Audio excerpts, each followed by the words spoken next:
Okay, thank you all for being here this evening. My name is Karina Moore. I'm the Health and Human Sciences Educator for Orange County, and I'll be presenting during the first half of the session this evening. And Molly, would you like to introduce yourself? Sure, I'm Molly Marshall, and I am the Health and Human Sciences Educator here in Jackson County. We might wait just 1 minute. Looks like Justin's trying to connect. So, okay, great.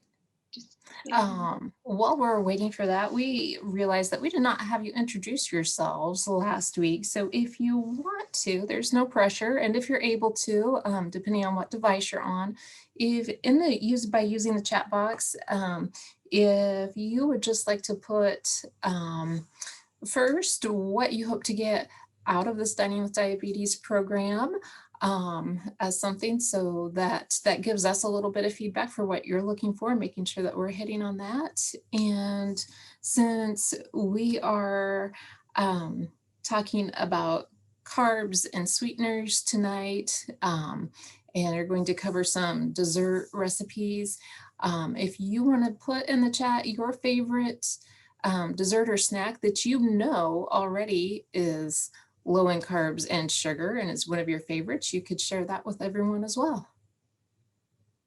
Maybe give some people some fresh ideas. Peggy says that she's looking for ideas, so I'm sure she would welcome anything.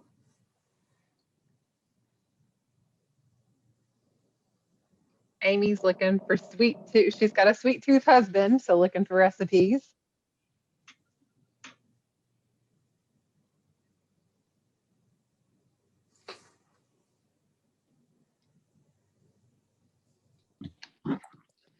I would like recipes that don't use artificial sugar.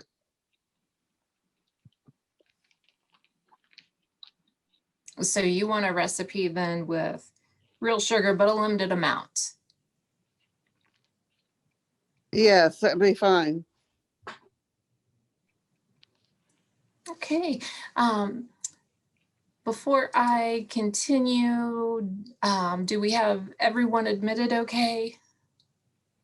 Yes, okay, super. Okay, so last week we were talking about the SMART steps, and just to review those quickly, SMART stands for, Marilyn, if you want to go ahead and advance that slide, specific, measurable, attainable, relevant, and timely.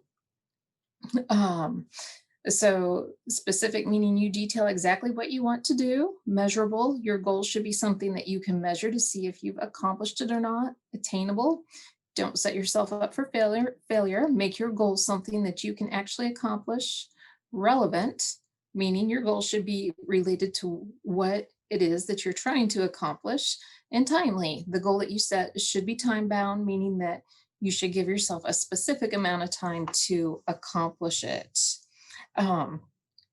So is there anyone who feels brave enough to share the goal that they set for themselves this past week and kind of let us know how you did with that?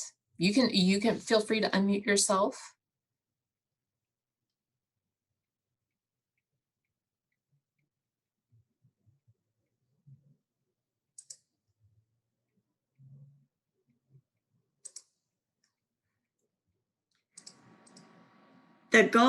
So I'm actually doing this for my husband.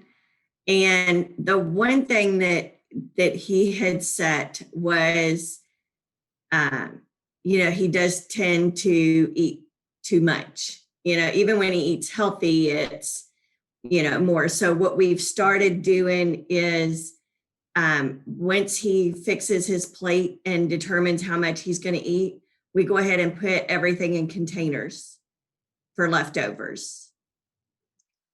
Oh, I love that. I love so that. Then, even if he gets a little bit more, it's an effort and it's a choice, and it's not because it's right there and you can just scoop a little bit more. That's fabulous. And I like really exactly how specific that is. and how you can actually see that and you're making the conscious effort. That's great.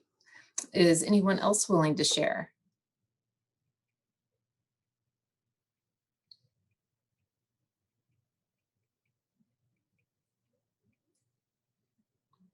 Okay, if some of you are a little stuck, you might do something as simple as telling yourself that you'll check your blood sugar before meals and 2 hours after meals to evaluate those levels and the control. That's something that you could easily incorporate. Maybe logging your readings, your blood sugar readings, on one weekday and one weekend day, and gradually increase that over time if that's something that's difficult for you. So, but keep things like that in mind, because you'll be challenged again to come up with another SMART goal for next week. Last week, we talked about 3 important items that we need to balance in order to manage diabetes. And those were medications, meals, and physical activity. So try not to be overwhelmed with changing all 3 at once. Focus one at a time, move through it gradually. Do what you feel that you can do. Remember that you're responsible for your health. You need to keep a balance with the tests and exams, your diet and physical activity, and any medications that you're taking. And remember to monitor your blood sugar before and after meals.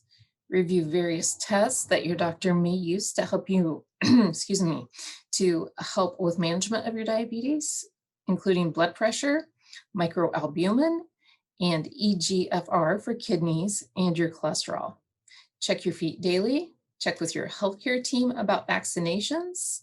Snacks can help to hold hunger at bay and provide a constant source of energy. And the perfect snack is nutritious and delicious.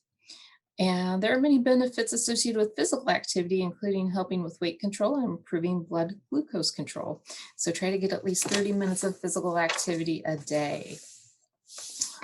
And just as a reminder, last week we went over what is diabetes and kind of went over the basics of that. This week, we're talking about carbohydrates and sweeteners. Session 3 will be fats and sodium, and session 4 is putting it all together.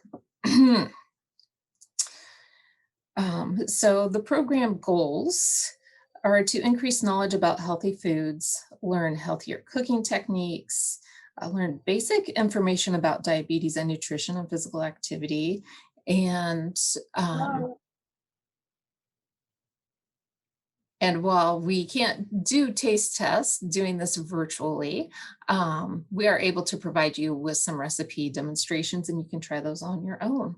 So just a reminder, this program is not intended to provide individual prescriptions for diabetic meal planning, and it is not intended to replace diabetes education furnished by qualified healthcare professionals. Okay, on today's agenda, we will focus on carbohydrates and sweeteners, introduce you to the Idaho plate method. We'll talk about some sweetener options, flexibility, as in physical flexibility, setting SMART steps, and there will be a few more food demonstrations at the end of the lesson. Blood glucose or blood sugar is the fuel that our bodies run on. So glucose is vital to life, and we make glucose from the foods that we eat. Our bodies can make glucose from all foods that we eat, but some foods are better sources of glucose than others. So can anyone think of some foods that raise blood glucose levels? And Molly is a registered dietitian, so she can kind of give some feedback to what degree each food raises your blood sugar levels.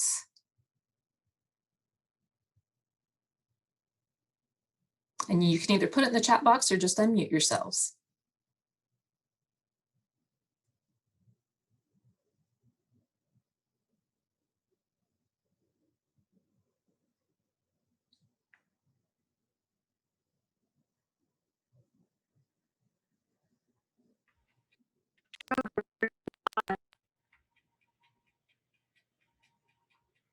I'm sorry, Janice, I didn't hear what you said. It's just as well. I said sugar cream pie. That came up at lunch today, but no sugar peach. Okay.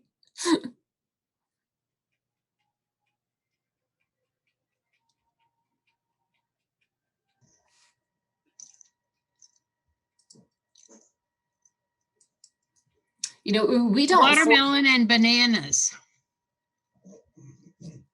make my sugar go up and stay up longer.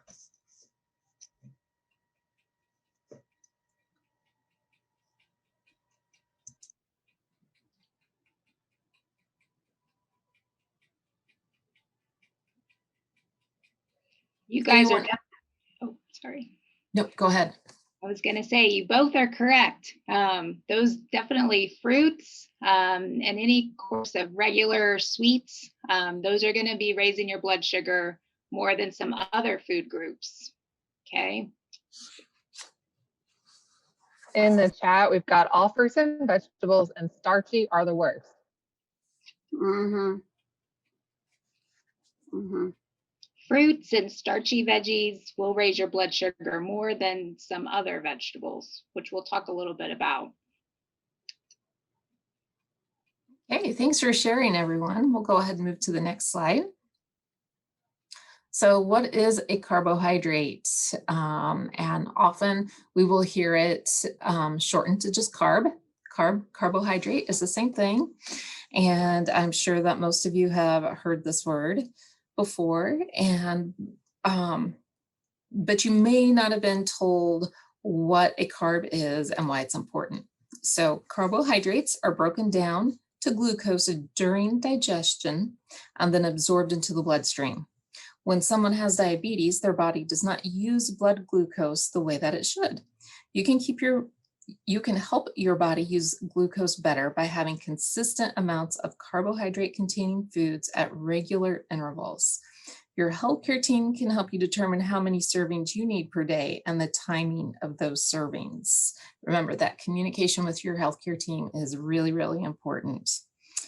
Carbs come from grain, fruits, starchy vegetables, and milk or yogurt. Since carbs affect your blood sugar, the amount of carbohydrate you get every day is important. A serving of carbohydrate is equal to 15 grams of carbohydrate. Carbs are an essential nutrient, but too many, whether starchy or sweet, can cause hyperglycemia and damage your body. So people with diabetes ask, how many carbs should I have each day? That depends on how much fuel your body needs each day. For a more specialized meal plan, the American Diabetes Association recommends that individuals with diabetes consult a doctor, a registered dietitian, nutritionist, or a certified diabetes educator for a meal plan that is designed just for you.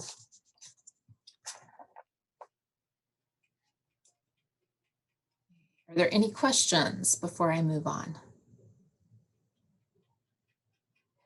Good. Okay. So on our next slide, we see the Idaho plate method for diabetes. And this all has to do with meal planning and how much you're going to want to have on your 9-inch plates of these various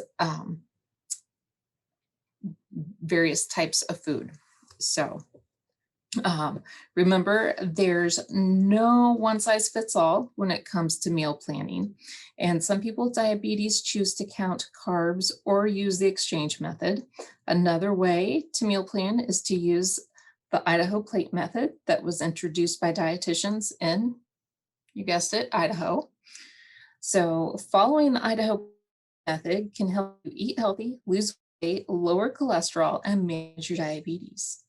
Using Idaho for diabetes, no 1/4 of the plate should be covered by starch, such as grains or potatoes. For heart-healthy eating, more than 1/4 of the plate should be covered by something from the meat group. Starchy vegetables should cover the rest of the plate. Small circles represent servings of milk and fruit. And since milk, fruit, and starches raise blood sugar in the same way, they can be changed sometimes to match your taste and nutrition needs within a meal.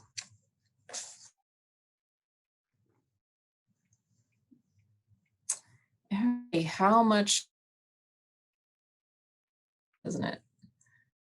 Because you don't necessarily eat more? No. It's easy to eat more than we should, especially when we're eating at a restaurant. Sugar can contribute to weight, cause problems, raise blood sugar. Using an Idaho plate, you might wonder how much to eat. One way to regulate how much you should be eating is to use an appropriate size. The Idaho plate method, using a 9-inch plate, your food no greater than high. To take more and to eat more. Same dishes at every meal to regulate how much food at every meal. So that eating about the same amount of food to more evenly sugar, we eat too much. So balancing food is a good way to start your diabetes. Also, balancing your food intake, medications in low. So if you think that try to for overeating one day but hardly eating anything the next day, that's in your body any benefit and is not letting your medication as effectively. So I've got a question in the chat, and Karina, you may try to turn your video off. I know that's not how we would like to present, but I think your sound is breaking up. Okay, you bet.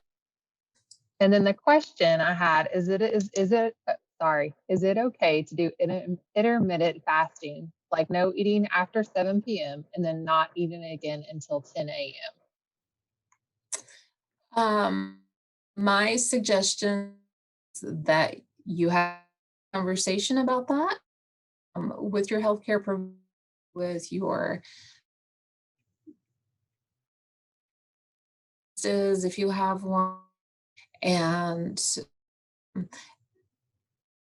make sure you're explaining to think it's a good deal, and if you and that, and Molly, do you want to add to that?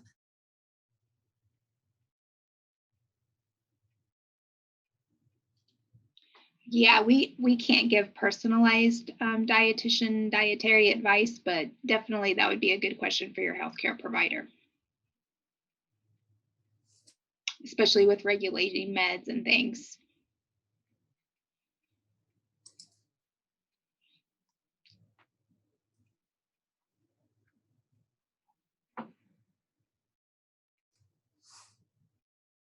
Okay. So we'll move to the next slide. Okay. Make about half non-starchy vegetable. Serving size to keep approximately 1 raw vegetables or cooked vegetables like lettuce, cabbage, peppers, mushrooms, beets, green broccoli, celery, carrots, cauliflower, and tomatoes. Remember what those non-starchy are? So I think we provided out, and nothing wrong with printing that out, sticking it on the fridge for easy access so that you can. On the slide, we see Your voice is still cutting in and out.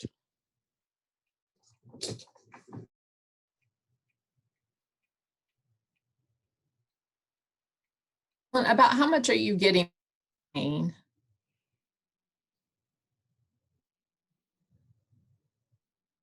About half. Yeah, I agree, Karina. You're cutting out a lot for me. I didn't know if it was just me or everyone else, but it looks like everybody else is kind of hearing it. Okay. Um, I apologize that's for that. okay. Okay. I can. Karina, this is Janet. I can hear you perfectly. I can hear every word you're saying. So it might just be the reception that some people have. Okay. It seems like from the chat, we've got more who can't That hear her helps. than can. So I'm happy to kind of start. I'll take over for a few slides and see if it's any better from my end. If you guys could just put in the chat if you can hear me better, then we'll continue on. And then Karina, I'll bounce back to you in a couple slides and see if maybe that improves. I can hear you now just fine. Okay. Okay, so some people are saying they can hear me. Good. All right, we'll just continue on for a little bit and then Karina, jump in a couple slides and see if maybe your connection's a little better, because we almost all have our cameras off and generally that helps with connection. Okay, can you go back, Marilyn? Because I just wanted to say a quick point that I think Karina cut out on. The story on the non-starchy vegetables, which are nicely listed here on your screen. These are important to include on your plate. If you recall the picture of the Idaho plate, half of your plate should be these non-starchy vegetables. And the reason is they don't raise our blood sugar. So early on when we talked with you and asked, you know, what foods do you think raise your blood sugar? These generally do not. Okay, so these are important to include in our diet. Okay, so moving on, a quarter of our plate should be filled with starch. So this includes bread, starch, and grains. So examples of these foods, like a slice of bread, a half a cup of cooked cereal, or 3/4 a cup of dry, non-sweetened cereal, generally a third of a cup of cooked pasta or rice, tortillas, fit in here as well. Usually the smaller tortillas, about the 6-inch, is kind of what we call one serving. And due to their starch content, the starchy vegetables fall into this category. So here's our homegrown, right? Potatoes, corn, peas, and winter squash. Those also fall into here. So some vegetables like the potatoes, corn, peas, and squash are higher in carbohydrates, and we do have to count those in our plan.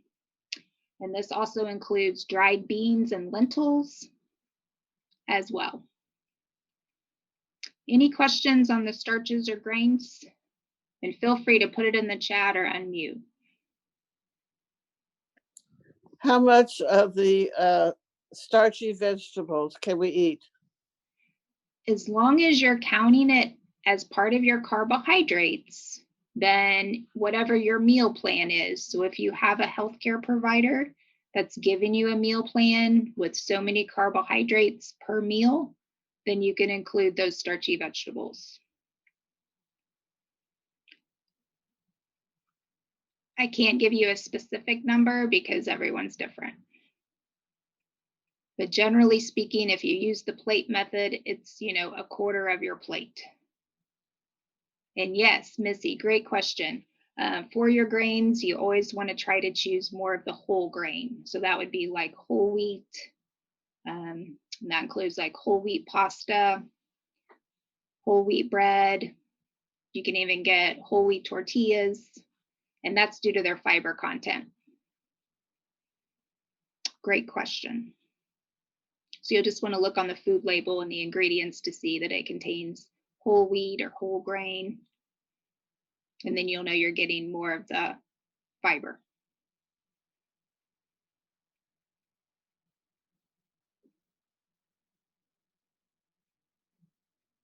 Fiber helps to slow down your digestion. Okay, it kind of helps to regulate your blood sugar.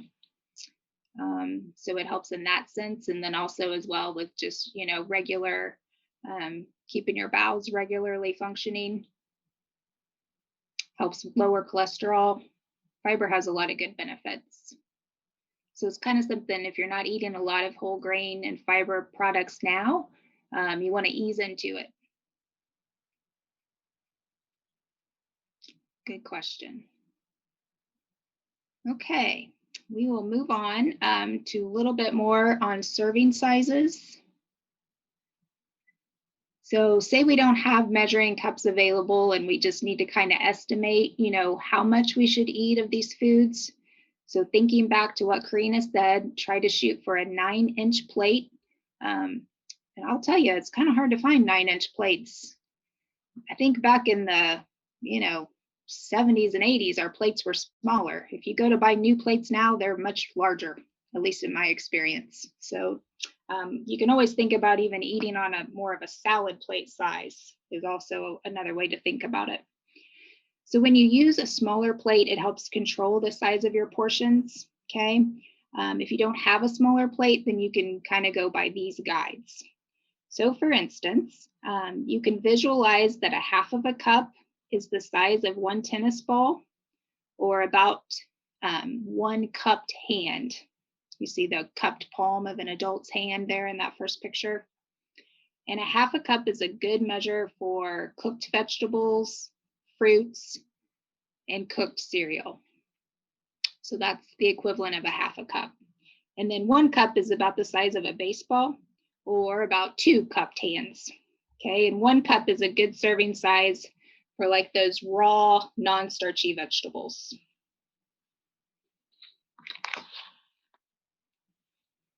All right. The next part of your plate is thinking about the meats and the protein. So these meats and proteins don't have near the effect on blood sugar that the carbohydrates do.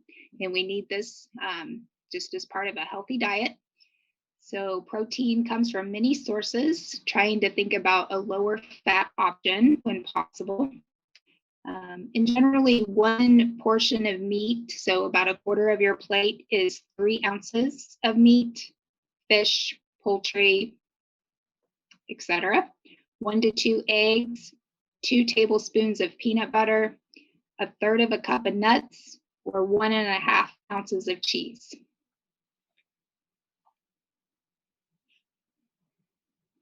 So thinking about our serving sizes for steak and meat, I think this is a really good way to think about it. A serving size for meat, like we said, is about 3 ounces. And this is the size of a deck of cards or the palm of your hand, and which is probably and could be a lot smaller than what we currently have at home, especially in a restaurant. If you do go out to eat sometimes the smallest size meat you can get is 6 ounces, and sometimes not even that. So you really got to watch those portions when you're going out to dinner. Serving sizes for cheese can be compared to dice. Yeah. This is Jan, and yes, I will go. What time? Okay. 1.5 ounces of cheese is equal to the size of 6 dice. So you can see those right there on the picture. Okay. So I think the easiest way to think about the meat is the size of a deck of cards. Most everybody can kind of relate to that. Some people have much smaller or bigger hands, so that's why I like the deck of cards to use. Okay, Karina's back in. I'll keep going, Karina, assuming everybody can still hear me. Next on the, put it in the message. Our next slide talks about milk. Again, this is kind of on the outside of the plate, so we need a serving of milk when we think about our meals. And milk provides us with many nutrients like calcium and vitamin D, and it does also contain carbohydrates. So we want to include it in our diet, but we have to account for it, okay? A serving size of dairy is 1 cup of milk, 6 to 8 ounces of light yogurt, and 1/2 cup of sugar-free pudding. And again, just remember back to 1/2 cup is about the size of a tennis ball or 1 cupped hand. So fat-free, like skim milk and low-fat milk, are good choices because they have fewer calories and are lower in saturated fat. And the benefit is they have way less fat, but contain the same amount of vitamins and minerals that milk with higher fat content contains. And they all have the same amount of carbohydrate. Okay, most cheese is not high in carbohydrates, but it is a good source of protein. So it is included in the protein part of the plate instead of the dairy part. So it's always just a good idea to look at nutrition labels and determine what the carbohydrate content is of foods. And we're going to talk about nutrition labels a little bit later. And anyone that has trouble with lactose intolerance, just know that you can have 1 cup of calcium fortified soy milk, and that is a great substitution if you have trouble with lactose. Here, what does 1 cup look like? 1 cup of milk is about the size of your fist. All right. And then Karina, you want to try to do slide 17 and 18? See where you're at? You bet. Okay. Okay, regarding fruit does contain carbs, but that doesn't mean that it should be avoided at mealtime. So some of the good choices are fresh fruit, frozen or canned fruit, dried fruit, and juice.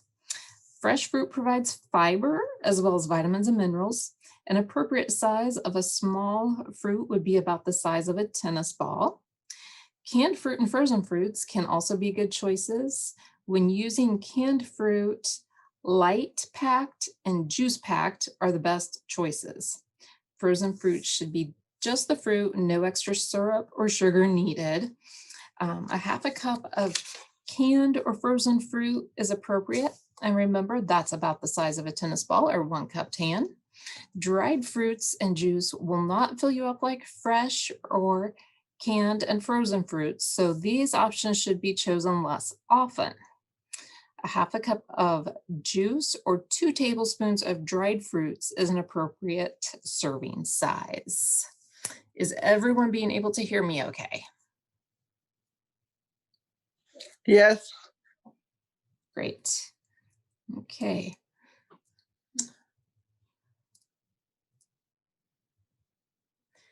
Okay, so next we're going to move into food labels.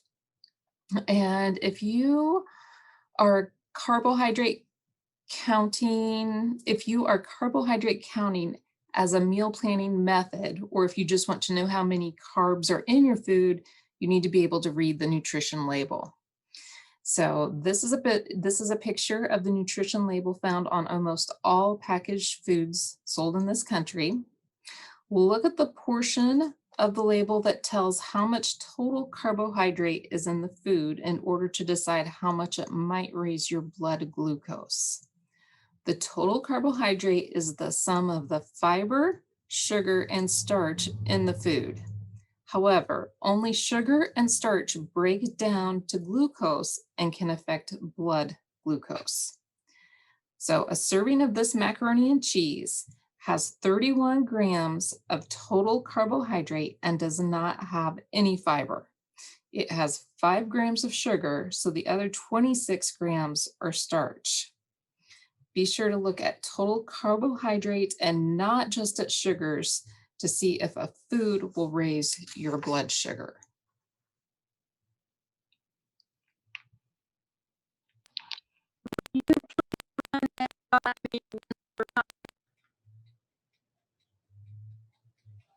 That one was really jumbled.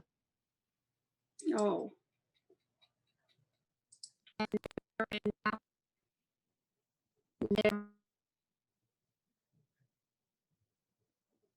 Janice, are you able to put that question in the chat box for us?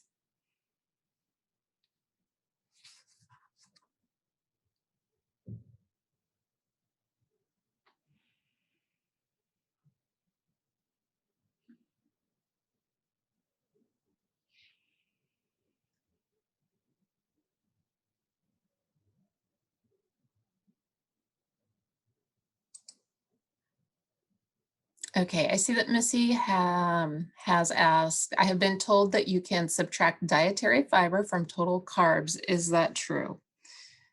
The grams of sugar and fiber are counted as part of the grams of total carbohydrate.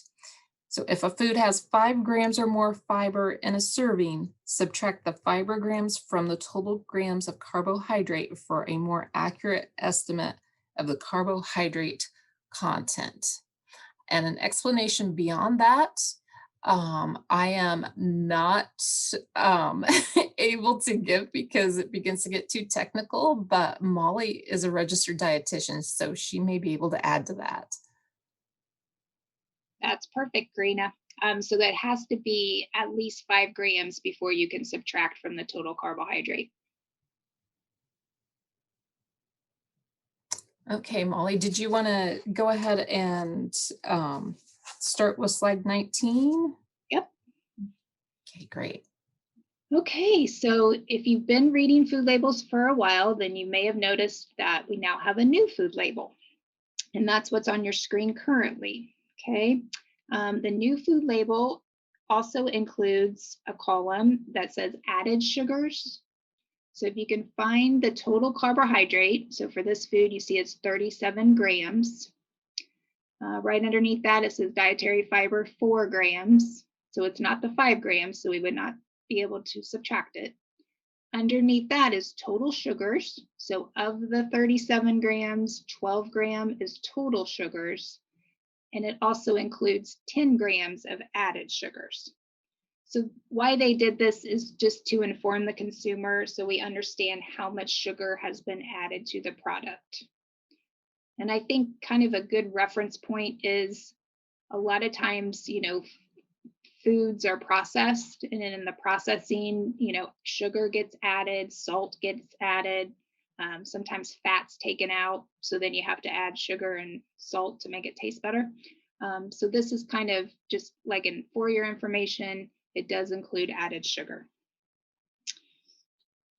All right, so sugars from syrups and honey, sugars from concentrated fruit or vegetable juices, all of these can count as added sugars.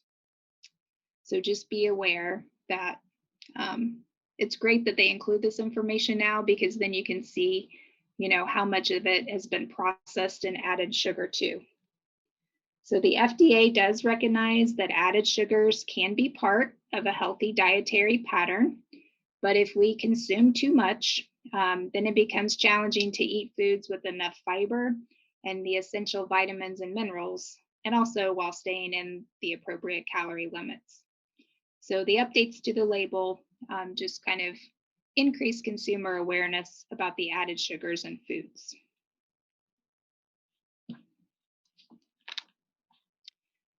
Any questions on the labels before we go on? Some of you may have been taught carbohydrate counting. It's just kind of, we're just given an overview because we can't, get into specifics related to your own personal plan. So this is just more of an overview. Okay, then we're going to move on to desserts. I'll have to admit, even as a dietitian, it's one of my favorite food groups. All right, so what about eating sugar and sweets? If they are eaten as part of a healthy meal plan and combined with exercise, then sweets and desserts can be eaten by people with diabetes. Back in the years back, people with diabetes were told no sugar, absolutely not. Well, fortunately, times have changed, and now we can start to include, some sweets and desserts as long as you're counting it as part of your meal plan. So people with diabetes, just like everyone else, should avoid substituting sweets for healthy foods at every meal. Okay, we still want to have the bulk of our diet be fruits, vegetables, meat, dairy, whole grains, okay? And we really only recommend having desserts occasionally. What does occasionally mean? It means once or twice a week, and thinking about substituting fruit for a dessert. Because fruit is naturally sweet, it has the natural sugar. It does still raise our blood sugar, but it also includes lots of vitamins and minerals that our body needs. So that's where having the nutrition label helps us know how much to eat and then how to count sweets as part of the total carbohydrate allowance for your meal. And again, working with your healthcare provider, hopefully with a dietitian, you can get your personalized plan so you know how much to eat for you. So thinking about sugary beverages, sugar sweetened beverages is really one of the largest sources of added sugars in the diet. Does anyone know how many teaspoons of sugar are in a 20-ounce bottle of soda? Does anyone have a guess? How many teaspoons? And say that bottle of Coke right there, 20 ounces. You can put it in the chat if you like. And Molly, before you get too far, there was a question about should fruit only be eaten within meals? Oh, no, if you have snacks as part of your meal plan, that's a great time to get fruit in there as well. Sometimes snacks are a great time to kind of catch up on our fruit and veggie intake. So fruits can definitely be eaten anytime. Thanks, I didn't see that. Okay. And then we had one guess of 4 grams of sugar. So it's actually 16 teaspoons of sugar. So think about a teaspoon. Everybody knows what a teaspoon looks like. 16 teaspoons are in 1 20-ounce serving of soda.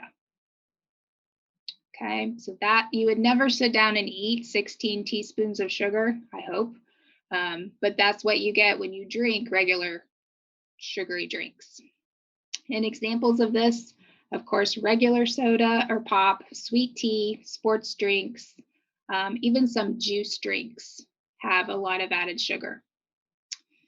So to find out if a drink contains sugar, you can look on the ingredient list, and any of these words, sugar, high fructose corn syrup, brown sugar, corn sweetener, corn syrup, dextrose, fruit juice concentrates, glucose, honey, molasses, sucrose, and even cane sugar. Okay, so sugar comes from a lot of different sources. And the great thing is every packaged food does have a food label. So again, you can go back to the food label and determine, if it has carbohydrates. So we know the carbohydrates, sugar is included in that total. And now we know what the added sugar content is. So if you find any of those words that I just talked about in your ingredients, it does contain carbohydrate, and that will raise your blood sugar. Now, today, we are fortunate. We have many diet beverages available. They do not contain sugar, and so they do not raise our blood sugar. They are sweetened with non-caloric sweeteners, which we are going to talk about a little bit later.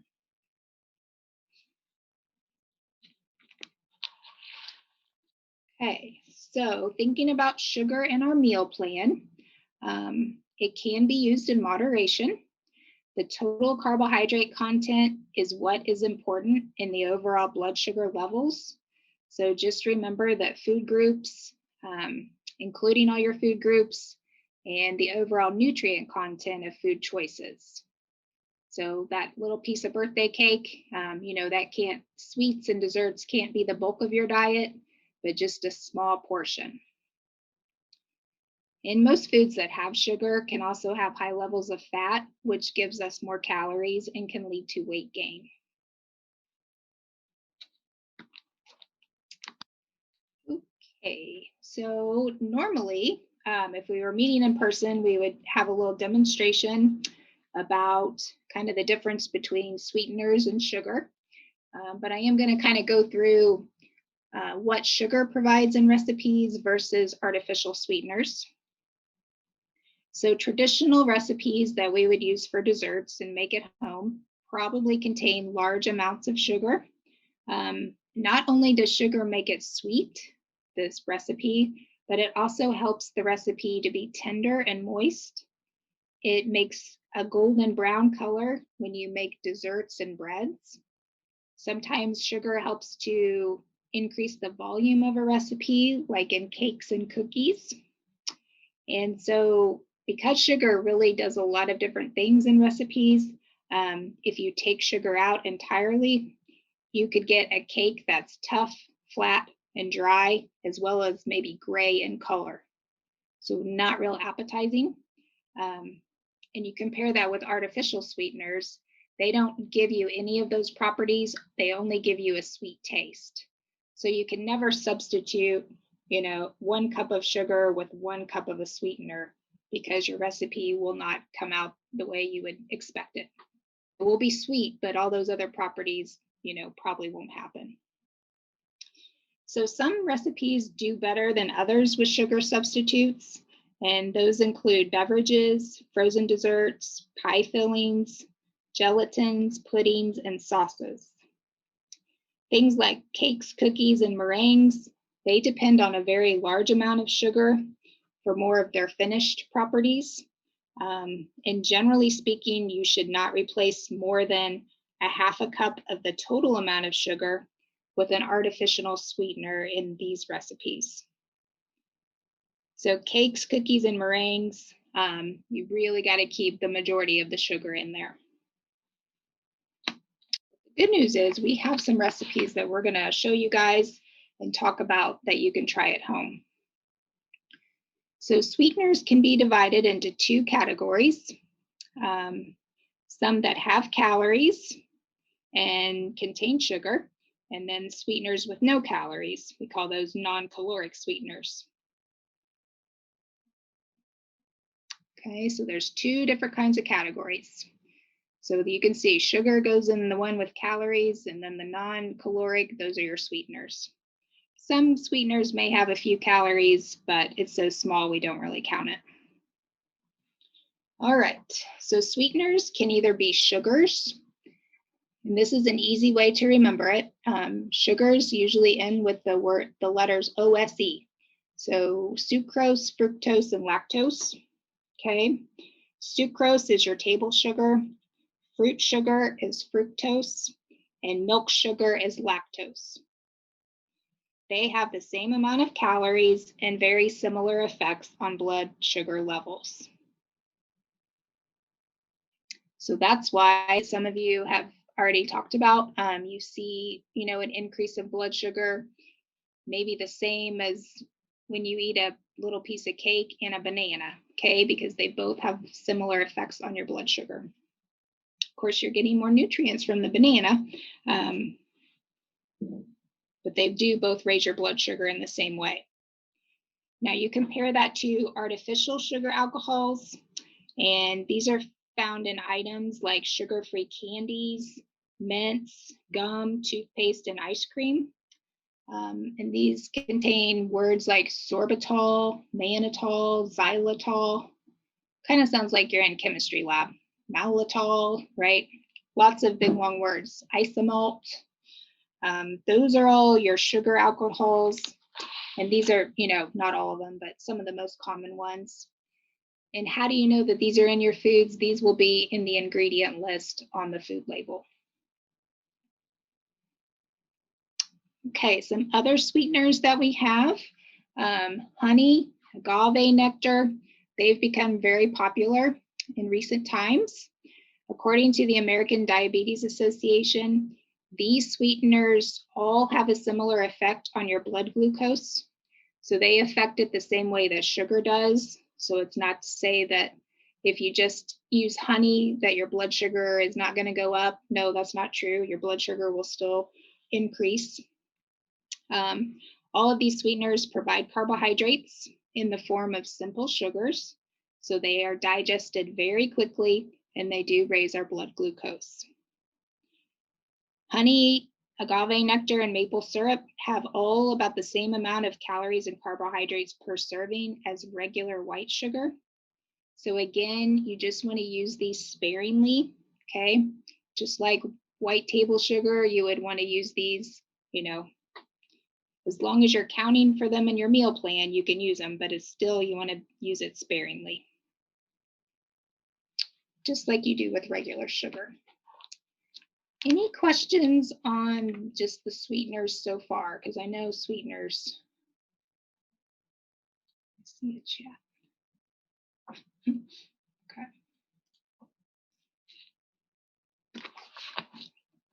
There's a lot of information on sweeteners.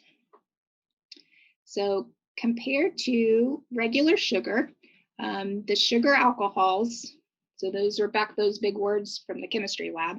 Okay, the difference between the two, sugar alcohols have less calories. Okay, the bacteria in our mouths cannot use sugar alcohols the way we use sugar, so there's no tooth decay. So they do not cause dental cavities. They can be used for bulk and texture in sugar-free and low sugar products. And they are converted to glucose at a slower rate than sugar. So our bodies do not require a lot of insulin to digest them. And you do have to kind of watch your servings of sugar alcohols because they can have a laxative effect if you consume very large amounts. So you don't want to go too crazy on the sugar alcohols. I do have a question. Is there a best option in the pink, blue, and yellow packets?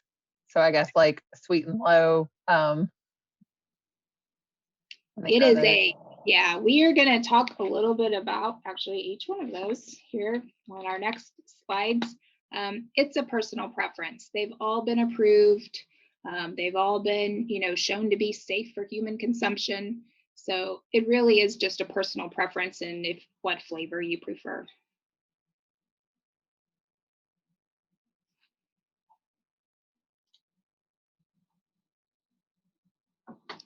Okay, so each sweetener does act differently when heated, and some can leave an aftertaste when used in large amounts.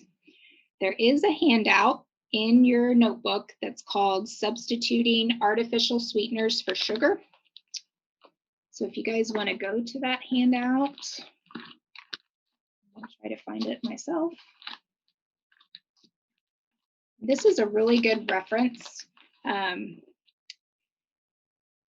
It provides the chart that shows some guidelines based on the manufacturer's directions. And really the best way to begin using artificial sweeteners in your home cooking is to read the label directions very carefully, okay? And that goes across the board. So what you would use with stevia is probably not going to be the same as what you use for saccharin, okay? So you really have to read each one very specifically. Looking at aspartame, it's also known as equal, so the little blue packet. This does have a very little aftertaste, but it tends to lose its sweet taste when it is heated. Okay, so that's just a little bit about that one.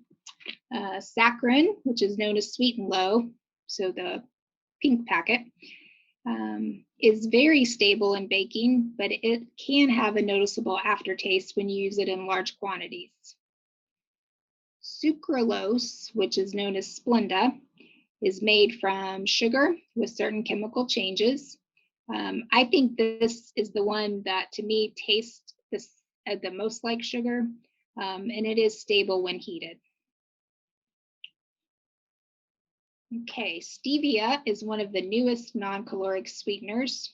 The FDA approved it for use in December of 2008. It is an extract from the stevia genus of plants, commonly known as sweet leaf or sugar leaf. Okay. This is also can be called Truvia. It's marketed by the Coca-Cola company, and then Pepsi markets it as Purevia. So when we're in the store looking for it, you have stevia, Truvia, and Purevia. The monk fruit, this is grown in Central Asia, and it's not expected to have a laxative effect that can occur with other sugar alcohols, but it has a little bit of carbohydrate per serving, so it cannot be marketed as a no-calorie sweetener because it doesn't meet the FDA criteria. So just heads up on that. It is heat stable, so you can bake and cook with it. And there is a slightly fruity aftertaste, so hence the name monk fruit. Okay. The thing about the artificial sweeteners is that they can be like 180 or more times sweeter than sugar. So think about like almost 200 times sweeter than sugar. Okay, so really, really sweet.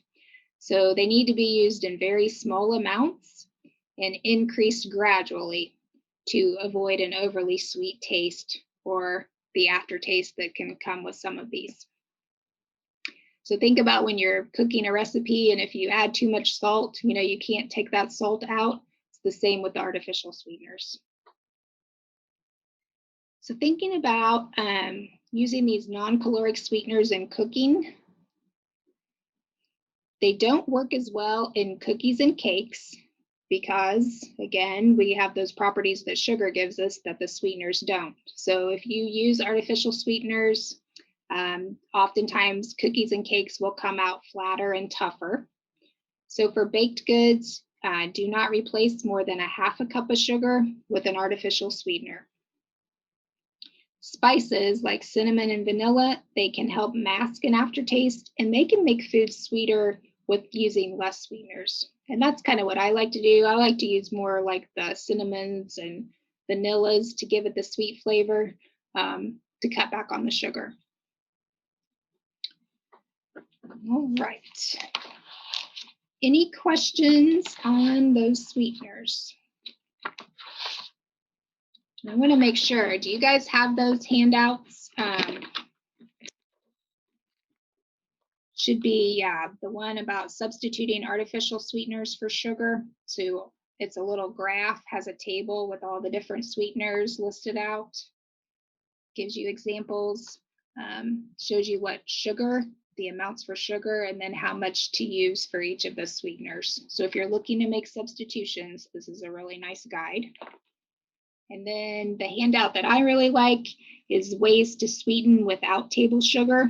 So it talks about using some different ideas to sweeten your recipes and not just using artificial sweeteners. So all this talk about sweeteners makes us ask, are they safe? That's a very good question. I think a lot of us have that question. So all of these sweeteners that we talked about earlier have been determined by the FDA to be safe for use by all people. There's one exception. It's for people who are born with a condition called PKU, okay, phenylketonuria. These people cannot metabolize foods that contain large amounts of phenylalanine, and that is an ingredient in aspartame. So people with PKU have to avoid aspartame and some other high protein foods. So like everything, there have been some scary reports on the internet about artificial sweeteners. So we just kind of have to, know to where to go to find reliable information, and just know these sweeteners have been studied and approved by the FDA. Okay, so if you have certain questions, good sources to go look up information include the American Dietetic Association, the American Diabetes Association, and the American Association of Diabetes Educators. So all of those websites are, research-backed information that are good sources to access. And of course, calling your healthcare provider is always a good idea.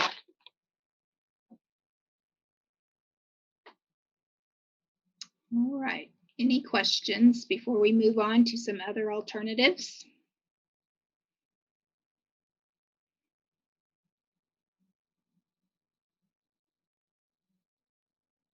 Okay, so like that handout I was talking about, the ways to sweeten without table sugar, this is kind of what I was referring to. A lot of times people may use fruit, again, because we know fruit is sweet. So fruit purees and juices to replace fat in recipes. Now these will not lower the carbohydrate content, but they do help with moisture and volume. Okay, so you want to just again read the label on the fruit purees to see how much carbohydrate they add to a recipe. And just know there is usually a trade-off with these types of foods. Oftentimes, fat-free items can be higher in sugar and contain more carbohydrates. Again, if you take out the fat, you got to put something back in, and that's generally sugar and sometimes salt. But I do like that handout, Ways to Sweeten Without Table Sugar, as a great reference. So there are a vast assortment of sweeteners now available, okay? Becoming familiar with each one is a benefit.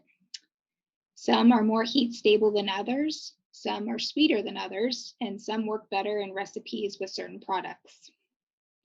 So when you think about, cooking, or in this case, we're going to be looking at some demonstrations around desserts. You got to think about your own personal goals and what you hope to achieve. Maybe you're trying to cut back on your calories. Maybe you're really wanting to get a better handle on your blood sugar, or maybe you need to cut back on your carbohydrates to help with your blood sugar levels. So with desserts, you got to look at more than one issue, right? Because oftentimes desserts have more fat, which results in more calories. And that's only one thing to think about. So artificial sweeteners do give us an opportunity. You just have to look for the finished product. Okay. So I think we're ready to move on, thinking about a balance with what we're eating and how we're moving. Okay, so yes, I like that slide. You can have your cake and eat it too, just occasionally, right? Okay, so thinking about balance, we all know we're each responsible for our own health. You guys have taken a great step today by, signing up for this class and tuning in and asking questions. That's awesome.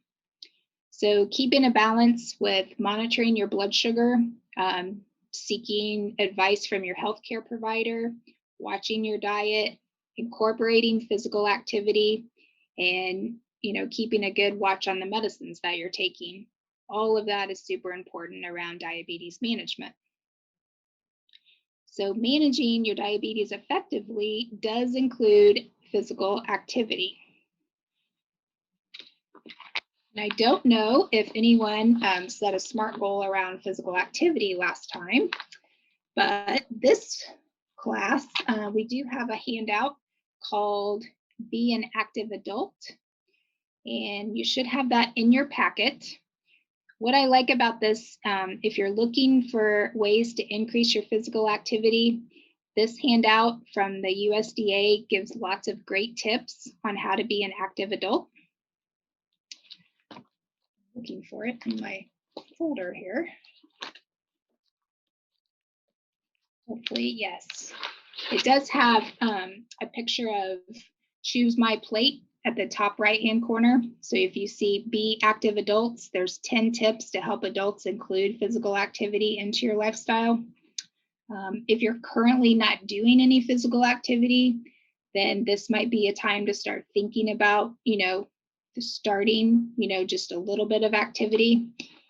The benefits of physical activity are huge, and especially in managing diabetes, it helps to burn off extra blood sugar. So if you have extra glucose in your system, that's why physical activity is so important, because it helps to burn that sugar off.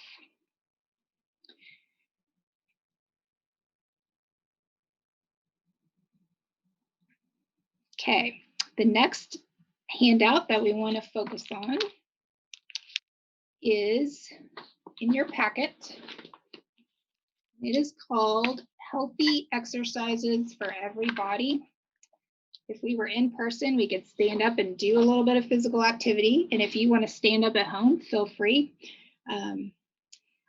One part of an exercise or physical activity plan is flexibility and range of motion.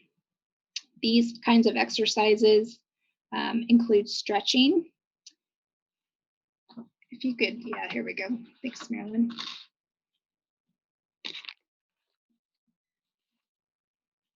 The stretching exercises are shown and pictured on pages 5 through 8 of that handout. So the handout is called Healthy Exercises for Everybody. It looks like you should have gotten that last week. So if you go to page 5, start on page 5, that's kind of what we're going to walk through. I've also put the link in the chat, so if anybody can't locate their hard copies, there's a link in the chat. Thank you, Marilyn. Yes, if you could just click on that link in case you can't find it, you'll be able to pull it right up. So looking at those exercises and guidelines, starting on page 5, it is recommended that these stretching exercises be done at least 2 days a week, but ideally daily is even better. And so, why do we want to do flexibility and range of motion and stretching and all of that? It does really help to preserve our joints. It helps reduce muscular stiffness, and it helps to prevent those sore muscles. So someone today at work mentioned they were out weeding the garden yesterday, and boy, were they sore today, right? So it's kind of that time of year when we get out and start doing things that we haven't done all winter, that you feel muscles that you didn't even know you had. So by using regular stretching and flexibility exercises, we don't have that much of an effect when we go about in our daily lives. So there's some great instructions on this handout, talking about just some general guidelines for these exercises, how to get started, how long, each exercise you could do for. The flexibility and range of motion exercises, generally we like to hold for 15 to 30 seconds each. You want to try to do 2 to 4 repetitions of each exercise. What I like about this handout is then it actually goes and demonstrates some of these exercises later on. So these are kind of the guidelines on page 5. And then starting on page 6, right there, is some good pictures and written out directions for these exercises that are good for everyone. Okay, so you got neck rolls, which are always good when you're on these Zoom calls, right, all the time. We're all sitting around a lot on our computers, so maintaining that flexibility in your neck is a great idea.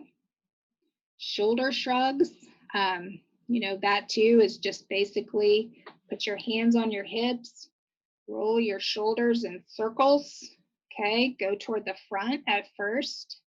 Do that like 10 times, so everybody can just do that right now, okay? You're just got your hands on your hips, rolling your shoulders. I can already feel it, like, oh, we're getting loosened up.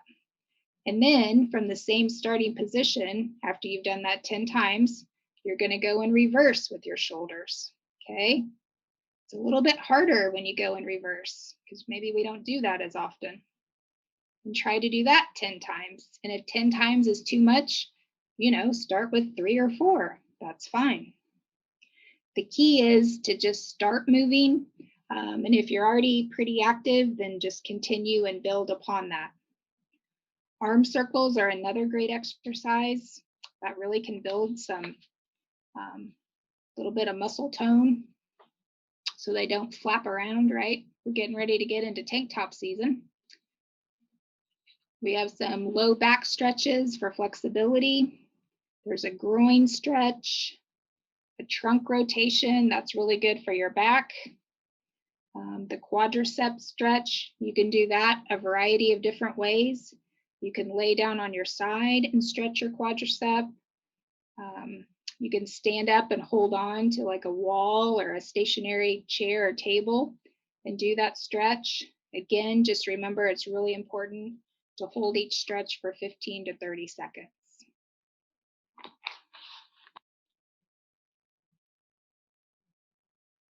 Now, if any of these exercises cause you pain, obviously please stop and, don't continue. So those are just some good flexibility exercises. And then lastly, on page 8 are 3 more. The hurdler stretch, again, just get down on the floor, kind of stretching out the back hamstrings. The hip stretch is really good for flexibility. I tend to do that one a lot myself. And then stretching against the wall for your heels is good. Any questions on the flexibility and stretching exercises?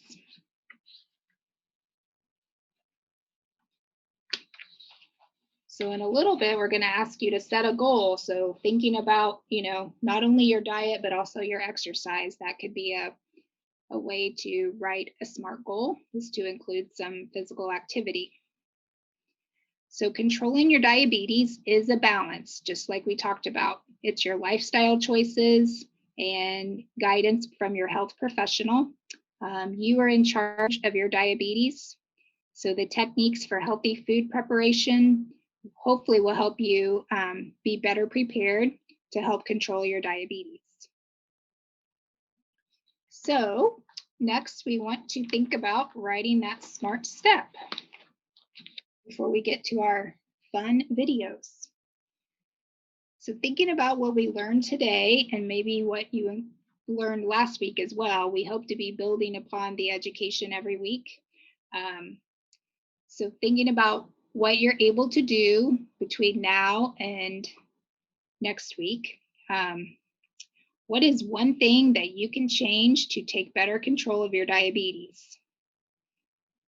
So when you write the SMART step, there are those 5 steps. So it has to be specific, right? Has to be exactly what you want to do. Measurable, something, by next Tuesday, I want to do XYZ, so we know if we can do it or not. It has to be attainable, something, you can actually accomplish. Probably you're not going to say, I'm going to train and run 3 marathons between now and next week. That's not really attainable.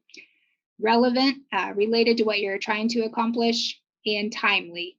So give yourself a specific amount of time to accomplish it. So it doesn't even have to be in a week's time. It could be in a month's time, whatever you're comfortable with. So an example of a SMART step, thinking about what we talked about today, I will do flexibility exercises 2 days per week over the next week. There's some other ones that are great ideas. I will read food labels to determine carbohydrate content of my afternoon snacks for the next week. So that incorporates, thinking about reading a food label. Over the next week, I will drink 1 less soda per day. So not knowing kind of where you all are and, maybe what you need to focus in on.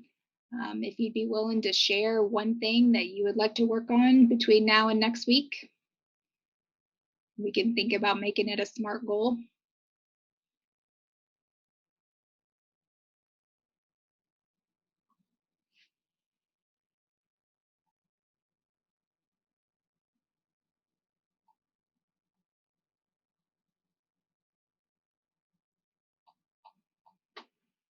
Oh, I like Marilyn's example. Try these exercises while watching your favorite TV show. It's a great idea.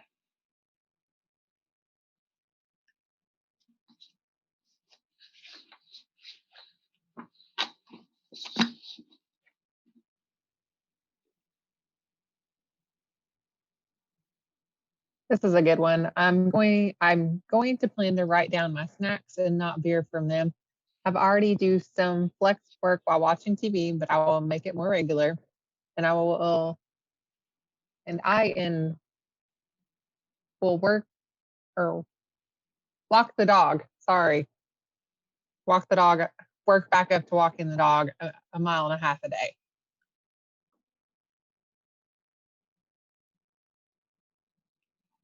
Nice, Peggy. That's a lot of goals.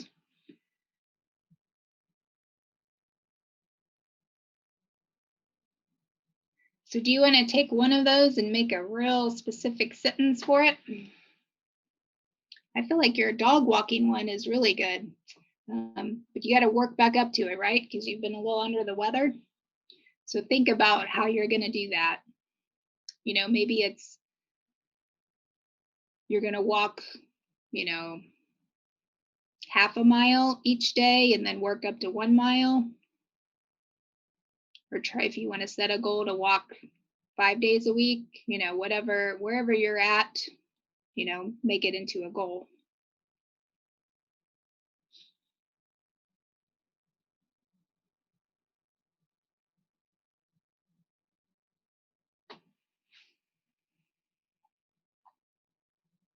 And Missy has maybe a soda goal she'd like to write. We can all have the same goals. That's a-okay. I know I always need to work on my flexibility. It's always a goal of mine.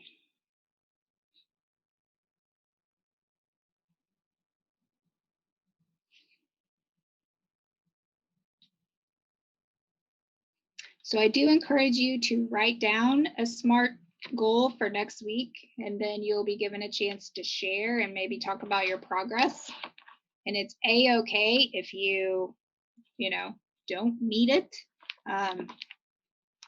It's like anything in life, right? You make a mistake, you learn from it, and you learn how to improve and build upon it. So we don't expect perfection by any means. We just want everyone to be kind of working towards something with the information that they're learning. And you all should have received a My Smart Steps handout. So that is another great tip sheet on writing SMART goals. Ideally, you'll be writing a SMART goal every week for every session.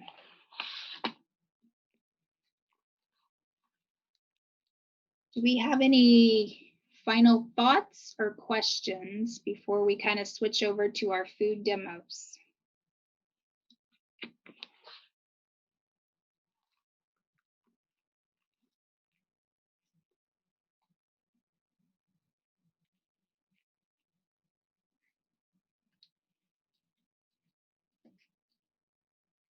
Okay, Marilyn is going to play a video.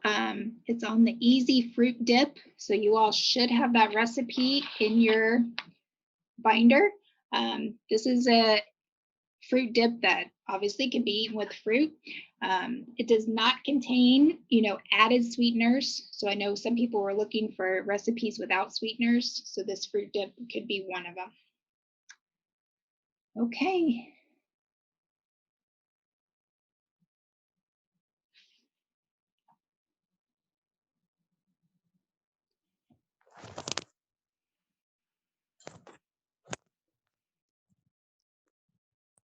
Hello and welcome. I am Janet Steffens, and I'm an educator with Purdue Extension in Floyd County. Now, we can resume it when we want to come back to it.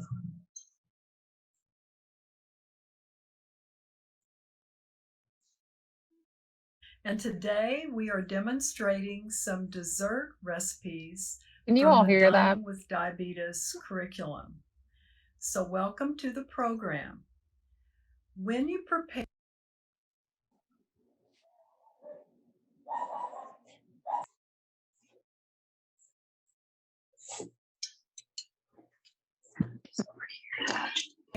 a snack for a person with diabetes, you need to remember that snacks are a very important part of the meal plan, and that snacks need to be nutritious, low fat, I don't know, what's out there? and have a reduced amount of sugar, or maybe even no sugar.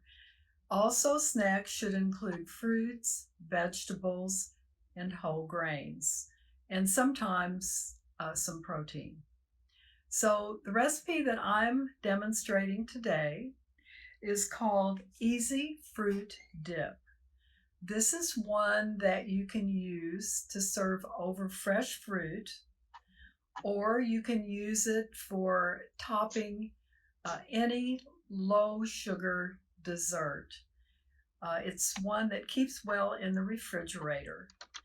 I always like to check my ingredients before I start to prepare any recipe, even something as easy as this recipe.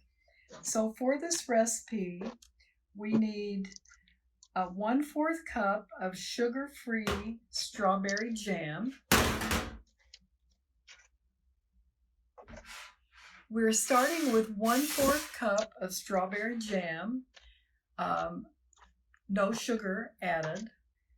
And I have put it in a glass container with just a little bit of water and have dissolved it by cooking it in the microwave for about 30 seconds and then giving it a stir.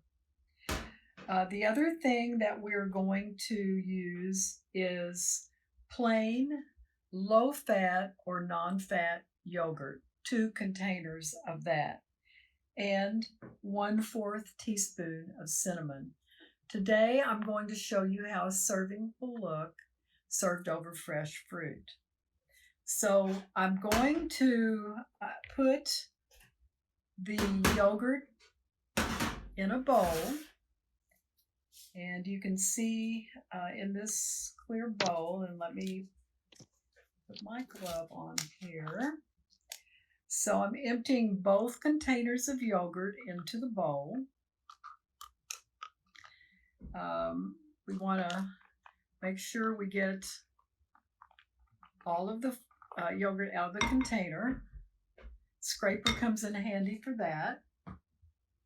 And then to that, I am adding the dissolved strawberry jam or jelly, no sugar added. And also 1/4 teaspoon of cinnamon. And then I'm going to give that a stir. You can use a fork if you have one handy, or sometimes if you would have a whisk in your kitchen, that works well, but you don't have to have any fancy equipment to make this recipe. So the cinnamon smells wonderful, and adding spices like cinnamon to snacks and dishes help you avoid needing to use sugar or salt in many dishes. So you can see what that looks like. It's very creamy. Our recipe tells us to refrigerate this, so it keeps well in the refrigerator, covered. But what I'm going to do is make a serving dish with some cut strawberries. Strawberries are high in fiber. They're high in vitamins A and C. Not to mention that they taste wonderful. And then we're going to add some apples that are sliced. And apples are an excellent fruit to include in a diabetic-friendly diet because, again, they have some sweetness, but they're also very high in fiber. So what I'm doing now is taking a spoonful of our yogurt dip and putting it over the top of the fruit. If you happen to have some fresh mint or something else from your garden, maybe even some edible flowers, that would look pretty on the top of this. And these can be refrigerated, made and refrigerated ahead of time and served at dessert. One of the things that you might want to do if you're using apples is to dip your apples in a mixture of about a teaspoon of lemon or orange juice and a little bit of water. And that helps keep the apples from turning brown, and it does not add any calories. So this is the Easy Fruit Dip. A serving size is 2 tablespoons. It has only 20 calories, and only 5 calories of that are from fat. So snacks and desserts for a diabetic-friendly diet are important. They're an important part of the meal plan. And it's important, again, that they be low in sugar, low in salt, and high in fiber. And that's true for snacks or desserts. Thank you.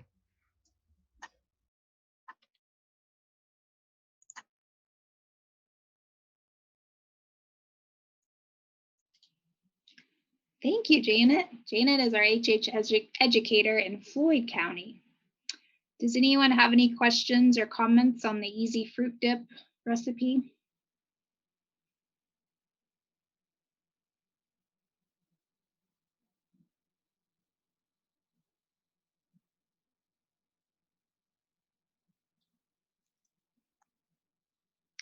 I think it looked delicious with the strawberries and apples.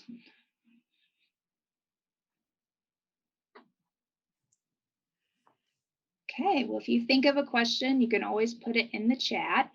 Then we have one final food demo from Sonia Mitchell, and she is our HHS educator in Washington County. Looks like she's going to demonstrate the peach apple crisp.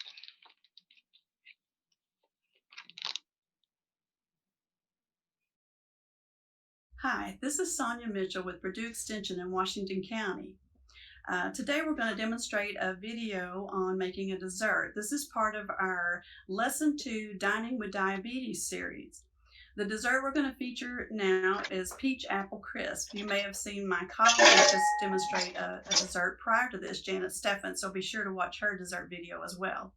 It's important when you're making desserts for someone who's on a diet, appropriate for someone who's struggling with diabetes too, that it be a diet that is nutritious, low in fat and calories, and we also want to make sure that we reduce salt and sugar in the diet. So today I'm going to demo, like I said, a peach apple crisp.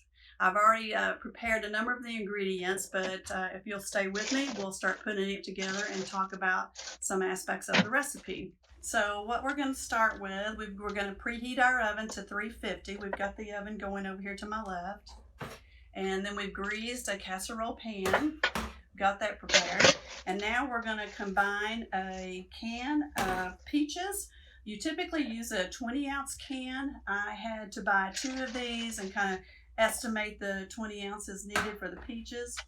And we took 2 medium green apples, and they've been finely sliced.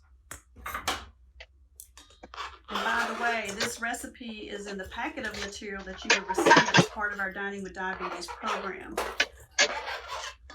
So if you want, you can kind of follow along with that and view the ingredients there. And let's see, so we've got our apple slices, and now we're going to add our peaches.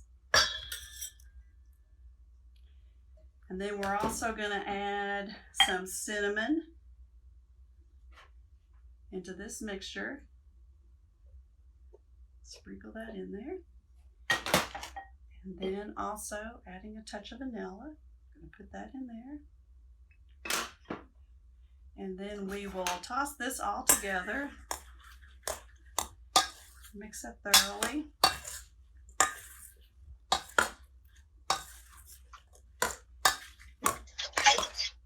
We want to make sure we get the vanilla and the cinnamon coated all over the peaches and the finely sliced apples that we're including in this recipe.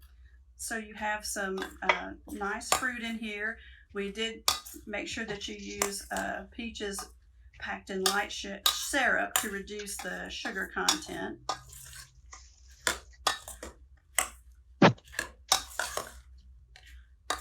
All right, so as you can tell, that's all nicely mixed, and now I'm going to put it into the dish I showed you earlier. Pour that evenly in that dish.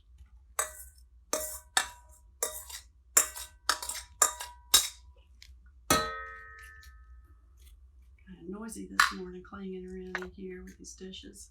Okay, how are we looking so far? Pretty good? All right, looking delicious so far. All right, and then what we do is we take our flour and some margarine. We're using your favorite vegetable spread. I selected this one.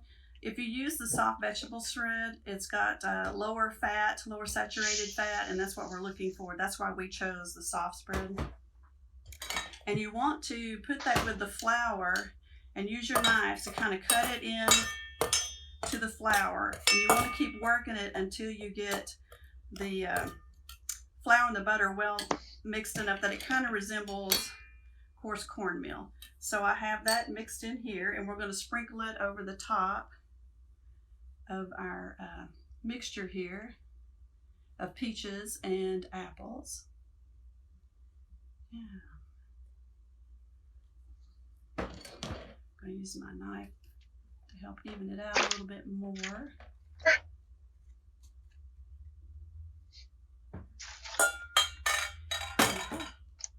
And here's what it looks like prior to going into the oven. Now that we've got this all mixed together, we're going to put it in the oven. We'll bake it at 350 for about 20 minutes. And as soon as that's done, I'll let you see what it looks like when we get it out of the oven, and we'll serve it up on a plate. All right, well, welcome back. Our crumble is finished in the oven, and this is kind of what it looks like. We had a little trouble with our oven. It didn't quite heat to the correct temperature, so we didn't get it as browned as much as we like. But I think we'll still be able to eat it. We hope so, because it smelled wonderful cooking. And remember, with managing your sugar intake and calories and carbohydrates, you always want to watch portion control. And so this one is about half a cup. I think I got a little generous with it. But Janet, would you mind giving us a taste test over here? It looks wonderful. Hopefully it's going to be edible and peachy and apple crispy. All right. So success for now. Thank you, guys.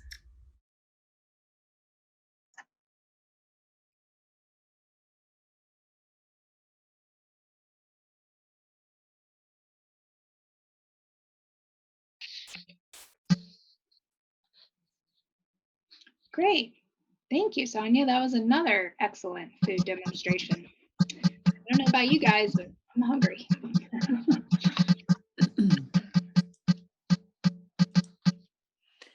You notice she made me taste it.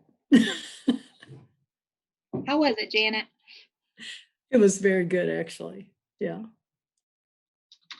And you can see with both of those recipes, you know, the benefits of using fruit.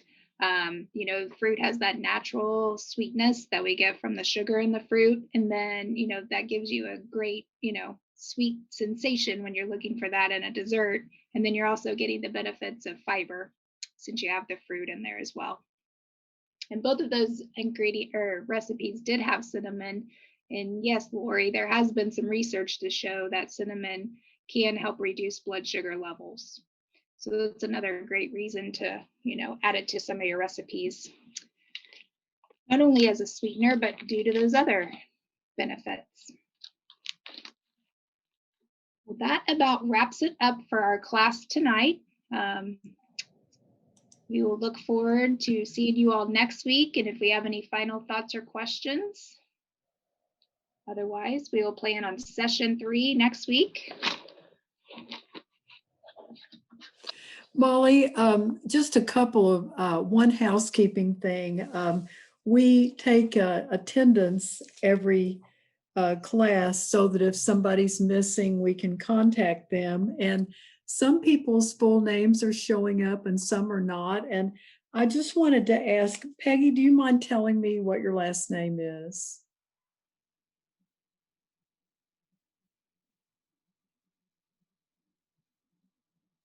And also Sydney.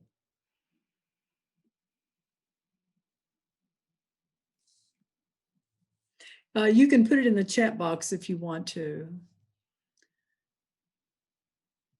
I'm probably going to butcher it. It's the Vlerebome, Vlerebome.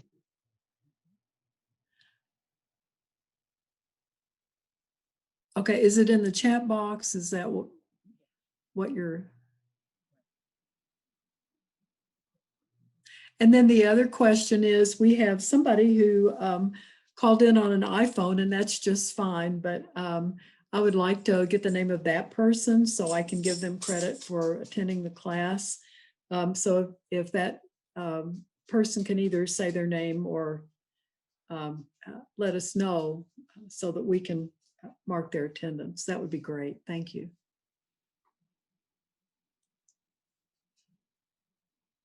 Janet, did you see those two at the?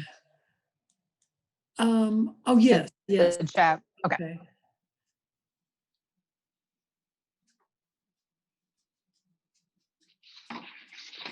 Okay, and then is Sydney on there?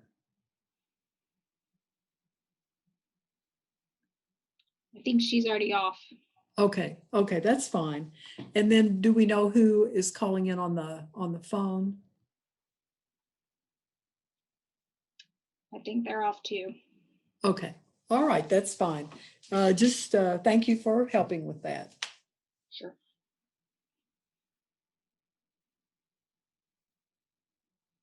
Well, thank you, Amy. We appreciate that. We're glad you all are attending, and we look forward to next week, same time.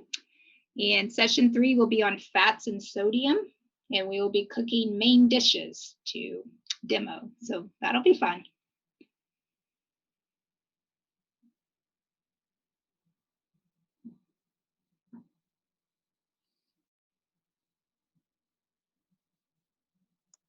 Great. Thank you all. Have a great night.